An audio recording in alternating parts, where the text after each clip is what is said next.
Welcome back to Chess with Cody, where I help you become an intermediate chess player. Today we're looking at a game that I played off camera, continuing the Road to 2000 series. We last left off where I was rated 1699, right on the cusp. I'm going to call it 1700, but let's jump into the game. But first, I actually put together a little bit of a slideshow for you guys. Mostly just one little list of points here with the main themes of today's game that I want to emphasize for you guys. So number one is the English attack. This is an opening I play as white that I highly recommend. It's very fun and I have a really great win rate with it. I'm going to show you guys more in depth. You've already seen it on the channel a bunch. Number two, precise move order. Move order in chess is very important, guys. Sometimes there's combinations where, you could take this piece first or that piece and you have to play with the different orders. Very important. Number three, flexibly pivot from attacking the king to instead grabbing some material.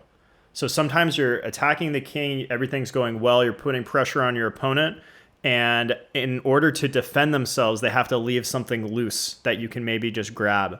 And sometimes you should pivot and just grab the material and then just play the game up a piece or up, 2 pawns or up a pawn or whatever. Number four, converting a material advantage by simplifying. So generally when you're ahead, you want to trade off the pieces because the more pieces you trade, the bigger your advantage grows. This is the same thing as if you have like a 10-on-8 soccer match versus a 3-on-1 soccer match. The difference is 2 people, but the ratio is different, right? So these are the things we're going to emphasize with today's game, which is a pretty short one. Let's get started. Okay, our opponent was 1550, which is quite a bit lower rated than us, 150 points lower. I start off with King's Pawn. Opponent plays Sicilian Defense. These are mainline Sicilian Defense moves here.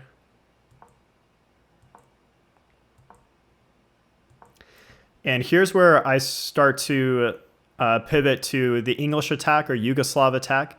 It depends on what Black's formation of what it's called, but it's pretty much the same setup every game. So it begins with f3, and the plan is you're going to bring this bishop to e3, and then bishop d2, and then castle queenside. And that's what happens in the game. And basically then you're going to pawn storm the black king who castles this way. This leads to very exciting games because opposite side castles games are very sharp, very attacking. Okay, play continues. They attack my knight. The normal move would be knight to b3. You could maybe go here in some positions, but knight b3. Continuing with our plan.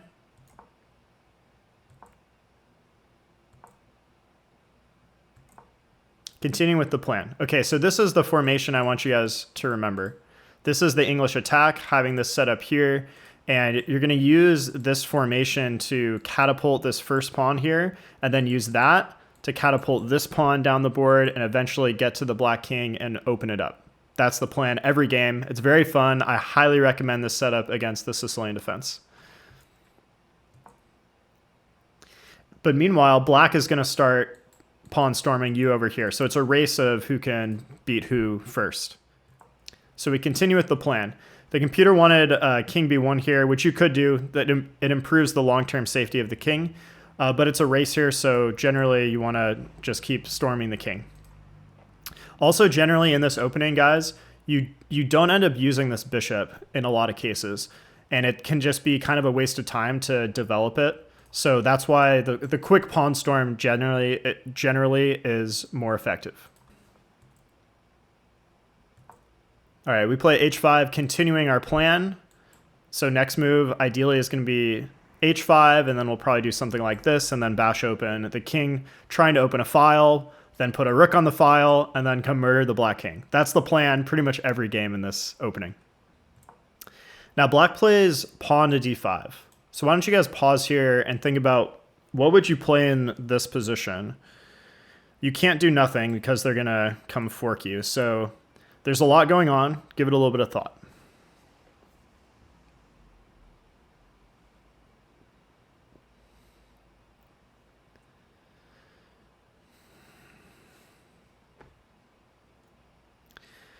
So I could have actually just won this pawn for free which I didn't realize in the game.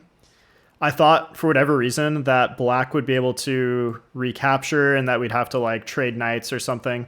But clearly this doesn't work. Black just loses their material. So I definitely should have taken this pawn. But yeah, for some reason I wasn't calculating that right. So instead I played g5, which the computer says is really bad, but I don't think it's that bad because we're still creating a counter threat. So black doesn't really have time to come fork us because we're going to take their knight on the next move.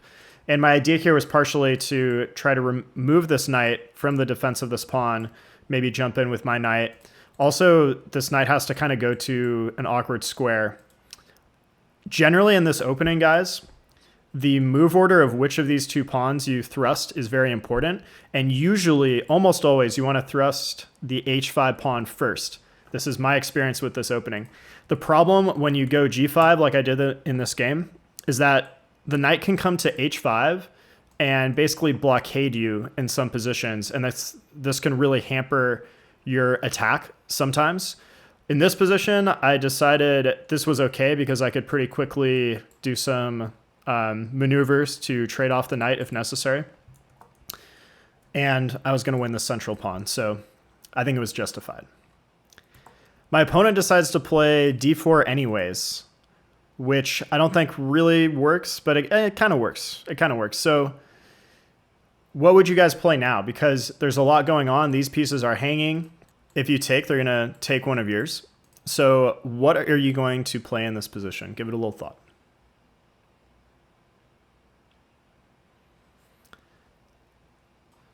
So the move I played in the game was pawn takes knight, which I think is the simplest. And the computer agrees that this was the best. At first, I thought that if we allowed this capture, it'd be really bad for us because it comes with a tempo on the queen. So for example, if you go like knight back and they capture, I thought that we might not have time to actually take this knight, but it kind of seems like we do. Like we can trade the queen, or even if we move the queen, then their queen is like under fire. But the computer seems to not like white's position like in the aftermath of this, basically. So like after we take and they recapture, they're up a pawn somehow. And yeah, I don't know why it doesn't like white's position for complicated reasons. So if you said to move bishop back or knight back, those are also acceptable. But I do think takes is cleaner because now if they take, we can take, or we can just recapture. So, okay, now in this position, we have two pieces hanging. You can only save one. Which one do you guys want to save? And what's your plan for coordinating your pieces the next several moves? A hint is that deciding which one of these to save is going to kind of depend on that because you have to kind of look at the position and the aftermath of either one and determine which is better based on the total package here, not just like the one piece or the other.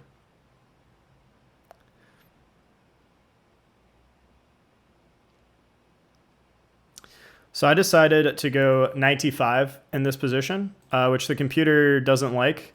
Oh yeah, the computer found, this is a very interesting move, queen e1. Seems kind of crazy, but now because we've unleashed the rook, the pawn is actually pinned. But anyways, I went knight d5, which I still think is a pretty good move, even if the computer hates it. And my reasoning for saving the knight over the bishop was if I save the bishop and pawn takes, you probably want to take with the queen here. If you take with the pawn, our king becomes too weak. So you want to take with the queen, but now here the queen is kind of far away from the king. Like I can't swing over directly. I can't go through this diagonal directly. I just felt like the queen would be misplaced here as opposed to here. And then if pawn takes, queen takes, now I'm still on this good diagonal. I'm going to push this pawn. I just felt like there were better chances with my queen in this position. Also, bringing the bishop back here, like our bishop just doesn't have good prospects. And yeah, the computer says this is a blunder, basically. I just think positionally, I mean, I guess we could like come out here, but like it's not really doing anything. So yeah, I think saving the knight was the correct move, in my opinion. My opponent takes, we recapture. Now my opponent went knight in, and I think this was a bit premature. So why don't you guys pause again and think about what would you play here and why? And maybe think back to some of the themes I talked about at the beginning of the video. Hint, hint.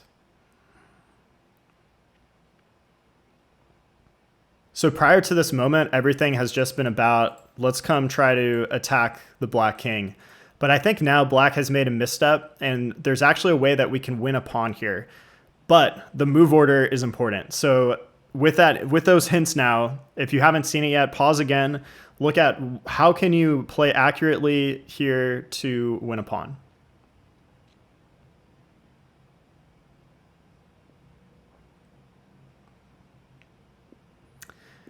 All right, so the move I played, and the best move according to the engine, is knight takes f6. First removing this bishop and removing the knight from danger. The queen recaptures. We take, they recapture, and we win a pawn. So that was the sequence. So if you said knight takes knight here, it doesn't totally fail, but it's, oh, now the computer says this was best. But it does get very complicated, and I would advise against it in this position. After pawn takes, they're getting a tempo on the queen. So, I mean, you could throw in this check here. Actually, it might transpose. Okay, it might be okay in either move order. So I take back what I said. Sometimes there's more than one way to skin a cat, as they say. But the key thing was that in this position, we had to pivot mentally from trying to come murder the black king to instead realize, hey, we can just grab a pawn for free, basically. And the position here is fairly calm. Our king is still safe. They don't have a strong attack or anything. We still have a good potential attack on them. And as a backup, if our attack doesn't result in mate right away, we're up a pawn. So that's going to help us win an endgame. From here, play continues. They offer the rook trade. And if you remember the points earlier in the video, we generally want to simplify here and just get the pieces off the board. If we can go to an endgame, that's great. Or if we can get some sort of attack over here, that's also great. In this position, I decided to push this pawn. The computer says bishop out is better, but the reason I did this was the queen kind of had tension on this, and I wanted to free the rook to come attack the king. I was still kind of in checkmate mode. So I think this is a reasonable move. I don't know why the computer hates it. And play continues. Time to bring the bishop into the game. I agree with the computer that bishop d3 would have been much better, setting up a solid pawn chain and preventing black's control of this file. But I didn't see that in the game for whatever reason. I think I was pretty obsessed with defending this pawn also to like free up my queen. And here I think black made a really big strategic mistake. Offering a queen trade, I'm up a pawn. I don't really see why they did this. So I gladly took and then offered a rook trade, and it's pretty hard for them to not accept it. They can't really go here. I'm gonna attack them and basically win their rook, I think, with one of the other moves. Something over there seems sketchy. So yeah, they took, and then here black I think abandoned the game. I don't know if they had internet issues or what, but you know, we were up a pawn here. This is winning, probably winning, but there's definitely still fight left to play. But that led us to another victory, and that one officially set us over the 1700 threshold. So after this game, we are now 17-12. This was still kind of a provisional match, so you know the rating is still slowly leveling out to a more stable level. So today's concepts we went over: the English attack. You learned a great opening to have fun, exciting attacking games with high win rate. We went over precise move order, and in some cases, I guess it didn't have to be as precise as I thought. Number 3, we went over pivoting from going for the king. Okay, I'll take a free pawn. That pivot is important. Flexibility is important. And lastly, we went over converting a material advantage by simplifying, trying to magnify the level of that small advantage. I hope you guys enjoyed today's video. Drop a like if you did. I will see you next time. Thanks a lot.